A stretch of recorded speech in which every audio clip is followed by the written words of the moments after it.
The long-tailed monkey. In the forest, there lived a long-tailed monkey who often hung upside down from trees using its tail. Whenever someone passed beneath, it would pluck fruits from the branches and throw them down to the ground. Many animals in the forest had been victims of the long-tailed monkey's fruit-throwing antics, and they grew to dislike it. The long-tailed monkey found itself without any friends. However, this didn't deter it, and it continued to hang from trees by its tail, plucking fruits and tossing them down. One of the angriest animals was the squirrel mother and her little ones, who had been the monkey's frequent targets. The little squirrels often ended up crying after being hit, and the squirrel mother herself had been pelted with pinecones a few times. Yet, they couldn't find a way to stop the long-tailed monkey.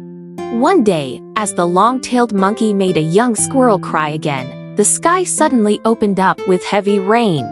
Caught unprepared, the monkey couldn't return home in time and ended up leaping to the ground.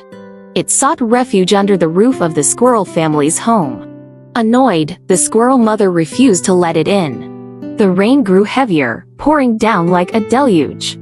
The little squirrel tugged at its mother's hand, pleading, "Mom, if the long-tailed monkey gets soaked and falls ill, that's not good.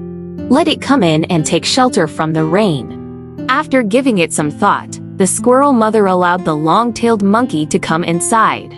As the rain subsided and the sun returned, the long-tailed monkey felt grateful for the squirrel family's kindness.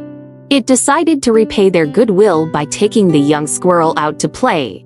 They had just ventured into a nearby grove of birch trees, not far from the squirrel family's home, when they heard a desperate cry for help. The long-tailed monkey, with the young squirrel in tow, raced toward the sound. There, they found a small rabbit that had fallen into a hunter's trap. Luckily, the rabbit hadn't been impaled on the sharp sticks within the trap and remained unharmed. The long-tailed monkey and the young squirrel peered into the trap, but they couldn't reach the rabbit. The young squirrel ran around in frantic circles, and in doing so, accidentally stepped on the long-tailed monkey's tail. Quick thinking, the monkey spun around and plunged its tail into the trap. The rabbit held onto the monkey's tail, and with a collective effort, they managed to free the rabbit from the trap. The long-tailed monkey was overjoyed. It realized that its tail could be used to save others. From then on, the long-tailed monkey often used its tail to rescue animals who had fallen into traps. Over time, it became friends with many creatures in the forest. Although it still enjoyed hanging upside down from trees by its tail, the long-tailed monkey never threw fruits down at anyone. Everyone in the forest grew to like and appreciate the long-tailed monkey.